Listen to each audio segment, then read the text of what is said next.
नमस्ते दोस्तों, ये आपके सामने नेट जेआरएफ इकोनॉमिक्स का क्वेश्चन पेपर है जो कि हमारा 7 जनवरी को हुआ था 2026 में और शिफ्ट है 1।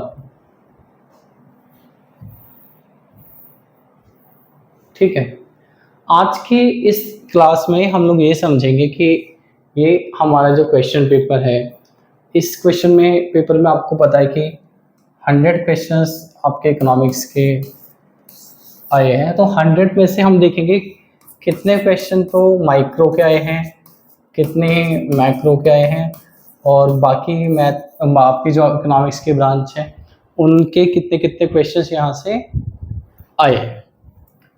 तो मैंने बेसिकली पूरा पेपर एनालाइज करने के बाद आपको आसानी से समझाने के लिए टेबल ड्रॉ करिए। तो अगर हम लोग ये 7 जनवरी वाला पेपर देखते हैं 2021 का शिफ्ट 1, तो इसमें एक तो आपका माइक्रो इकोनॉमिक्स से क्वेश्चन आया, मैक्रो से, इंडियन इकोनॉमी से, ग्रोथ एंड डेवलपमेंट से, पब्लिक इकोनॉमिक्स से, इंटरनेशनल इकोनॉमिक्स से, क्वांटिटेटिव मेथड से और इकोनॉमेट्रिक्स से। और करंट के कुछ क्वेश्चंस आए, कुछ हाइब्रिड क्वेश्चंस आए।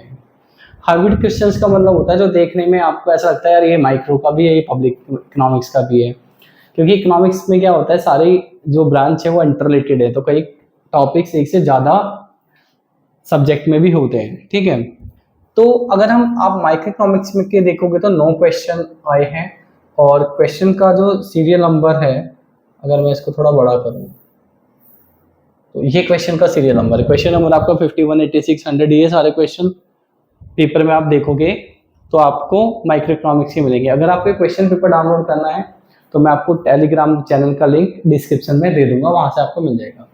मैक्रो इकोनॉमिक्स से 19 क्वेश्चन आए हैं, सबसे ज़्यादा क्वेश्चन इस बार इस पेपर में मैक्रो इकोनॉमिक्स आए हैं। इंडियन इकोनॉमी से 12 क्वेश्चन आए हैं, ग्रोथ एंड डेवलपमेंट से 5 क्वेश्चन आए हैं।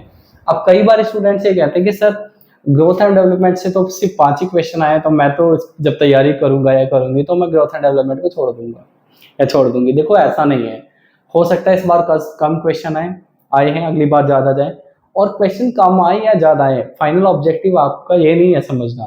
क्योंकि आपने मान लीजिए एग्जाम निकाल भी लिया, एग्जाम निकालने के बाद आपको जाके कॉलेज में पढ़ाना भी तो है, तो अगर आप ही अभी सब्जेक्ट नहीं पढ़ रहे हो तो बाद में आप कैसे पढ़ाओगे?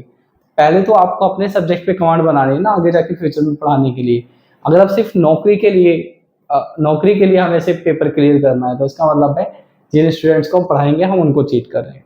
तो किसी को आप पढ़ाओ उससे पहले ये जरूरी है कि आप सब्जेक्ट पे अपनी कमांड बना लो, तभी हमें टीचर के एग्जाम के लिए आगे सोचना चाहिए। पब्लिक इकोनॉमिक्स के आप देखोगे 14 क्वेश्चन आए हैं, इंटरनेशनल इकोनॉमिक्स के 8 क्वेश्चन आए हैं, और इसके बाद अगर हम क्वांटिटेटिव मेथड से देखें तो आपके मैक्रो के बाद जो सबसे ज़्यादा क्वेश्चन आए हैं वो क्वांटिटेटिव मेथड से आए हैं।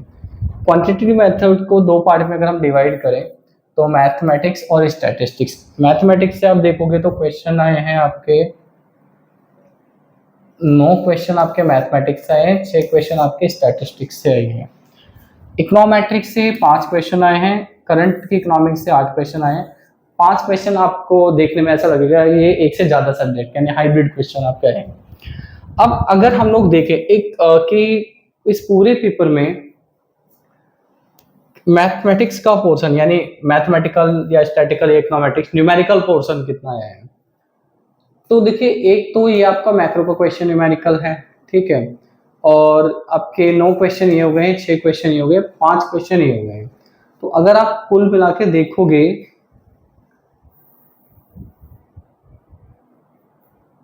तो हमारे 100 में से 21 क्वेश्चन न्यूमेरिकल आए हैं, जिसमें आपका मैथ, स्टैट्स यानी क्वांटिटेटिव मेथड हो गया और एक आपका इकोनॉमेट्रिक्स हो गया है। अगर हम लोग चाहते हैं कि हम लोग अपने नेट जेआरएफ का एग्जाम दें, पहले ऐसा नहीं होता था, पहले ना क्वांटिटेटिव मेथड और इकोनॉमेट्रिक्स के क्वेश्चंस कम आते थे। अब धीरे धीरे इनका जो है परसेंटेज है बढ़ता जा रहा है। कुछ स्टूडेंट्स कहेंगे सर हम इनको छोड़ देंगे, बाकी एग्जाम दे के आ जाएंगे। मान लीजिए आपका पेपर क्लियर हो गया और किसी कॉलेज में जॉब निकलती है, ये इकोनॉमिक्स ऑनर्स आपको पढ़ाने के लिए मिलता है और आपको सब्जेक्ट ही दे दिया जाता है मैथमेटिक्स एमएमई, तब आप कैसे करोगे? या आपको स्टैटिक्स दे दिया जाता है या फिर आप इकोनॉमेट्रिक्स दे दिया जाता है, तो कितनी मुश्किल से तो जॉब का मौका मिलेगा और वो भी आपके हाथ से चला जाएगा। तो इसलिए आपको जितनी भी इकोनॉमिक्स की ब्रांच है वो सारी अच्छी तरीके से सीखनी है। कई स्टूडेंट्स कहते हैं सर हमने जब एमए इकोनॉमिक्स करी थी तो क्वांटिटेटिव मेथड इकोनोमेट्रिक्स नहीं पढ़ा था, तो अभी हम लोग क्या करें? तो उसके लिए आपको क्या करना है,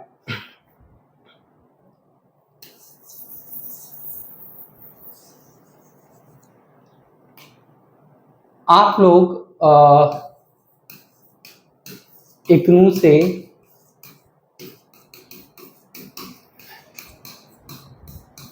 एमए इकोनॉमिक्स का एक सब्जेक्ट होता है एमएसी 203 क्वांटिटेटिव मेथड। इस सब्जेक्ट को अच्छे से सीख लो। एक तो ये हो गया, ठीक है। और एक होता है आपका MECE 101, ये है आपका इंट्रोडक्टरी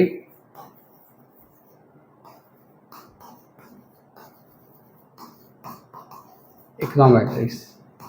आप इसको अच्छे तरीके से समझ लो, ठीक है। तो अगर ये दोनों सब्जेक्ट कंप्लीट कर लेते हो तो आपका जो भी मैथमेटिकल पोर्शन है नेट के एग्जाम में वो आप कर पाओगे। इसके अलावा बाद में जब आप स्टूडेंट्स को पढ़ाने जाओगे तो पढ़ा भी पाओगे। तो आज की क्लास में बस इतना ही, मिलते हैं नेक्स्ट क्लास में। Till then good bye, take care.